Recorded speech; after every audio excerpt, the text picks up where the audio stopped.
बच्चों, let's read this question. So this question says, for a paramagnetic substance, the magnetic susceptibility is directly proportional to. Okay.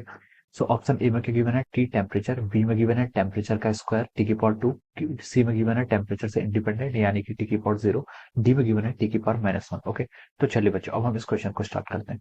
तो देखिए बच्चों, इस question का की कॉन्सेप्ट आप क्या लिख सकते हैं. The key concept of this question is, यहाँ पर हमें क्या बताना है, पैरामैग्नेटिक सब्सटेंस की हमें जो आपकी ससेप्टिबिलिटी होती है वो किसके डायरेक्टली प्रोपोर्शनल होती है, यानी कि हमें टेम्परेचर पर डिपेंडेंसी बता रही है. ओके. तो देखिए बच्चों, इस क्वेश्चन का की कॉन्सेप्ट क्या लिख सकते हैं, क्यूरीज लॉ. क्या लिख सकते हैं, Curie law. Okay. Curie law is the key concept of this question and this law is given by the Curie law. ये आपकी लॉ किसने दी थी, पियरे क्यूरी ने आपको ये लॉ दी थी. ओके. उन्होंने क्या बोला था, कोई भी पैरामैग्नेटिक सब्सटेंस है जो उसकी क्या होती है, ससेप्टिबिलिटी होती है, it is inversely proportional to 1/टेम्परेचर. टेम्परेचर की क्या होती है, ये आपका 1/1 है. ओके. जो उन्होंने बोला था कि जो पियरे लॉ, जो आपके पियरे क्यूरी है, उन्होंने बोला था कि susceptibility of A paramagnetic substance क्या होती है, इनवर्सली प्रोपोर्शनल टू 1/टेम्परेचर, या फिर हम इसका लिखते हैं प्रोपोर्शनलिटी का कांस्टेंट हटा के हम यहाँ पर सी कांस्टेंट क्या करते हैं, यहाँ पर इंट्रोड्यूस करते हैं. ओके. तो हम यहाँ पर इस तरीके से बताते हैं. ओके. तो देखिए बच्चों, एक्चुअली में होता क्या है, जो आपका फिनोमिना है वो क्या है. देखिए, अगर हम किसी सब्सटेंस को क्या करते हैं, किसी मैग्नेटिक फील्ड में आपको क्या कर देते हैं, रखते हैं. अगर आपके किसी एक्सटर्नल मैग्नेटिक फील्ड में आपने को क्या रखा है, आपका यहाँ पर कोई पैरामैग्नेटिक सब्सटेंस है. ओके. पैरामैग्नेटिक सब्सटेंस है. ओके. तो देखिए, जब हम क्या करते हैं, एक्सटर्नल मैग्नेटिक फील्ड लगाते हैं, एक्सटर्नल मैग्नेटिक फील्ड लगाते हैं, तो जो इसके अंदर क्या होता है, देखिए मैग्नेटिक डायपोल मोमेंट है. ओके. ये मैग्नेटिक डायपोल मोमेंट क्या करते हैं, they will try to align themselves. ये क्या करते हैं, अपने आप को अलाइन करने की कोशिश करते हैं इन the direction of the external magnetic field, या फिर हम जिसको बी नॉट बोल रहे हैं. ओके. बी नॉट के आपका external magnetic field. So this all magnetic dipole moment will try to align themself in along in the direction of the external magnetic field. But अगर हम क्या करते हैं, यहाँ पर हम क्या करते हैं, टेम्परेचर इंक्रीज करते हैं.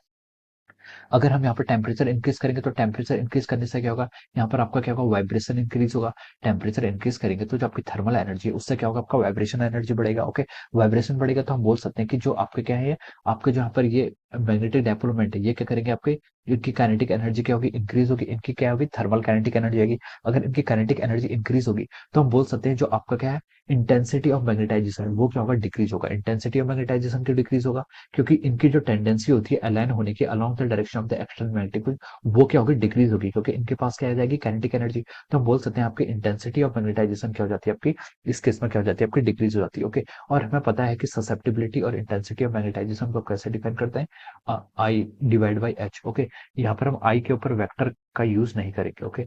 हालांकि आई क्या intensity magnetization is a vector quantity, but we do not use, क्योंकि वेक्टर में आपका division of vector is not possible. Okay.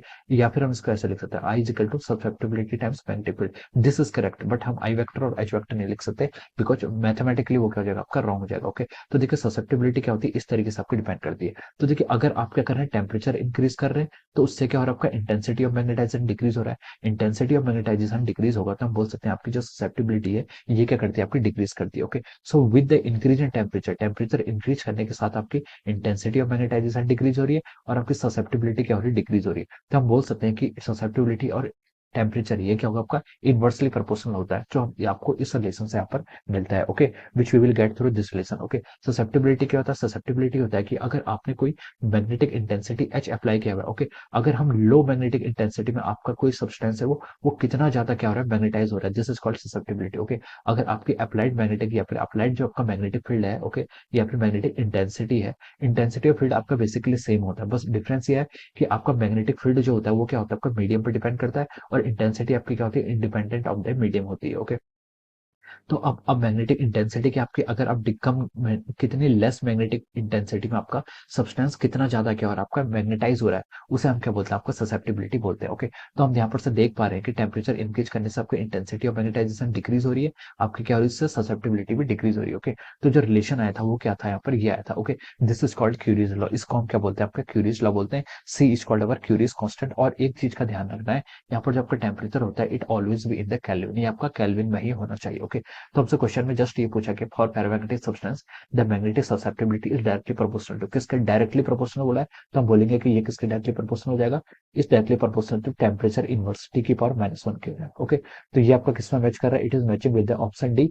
So we can say that from here option D will be the correct answer of this question. Option D क्या जाएगा आपका, इस question का आपका correct answer हो जाएगा. Okay. So I hope you all understood this concept. All the best and thank you so much.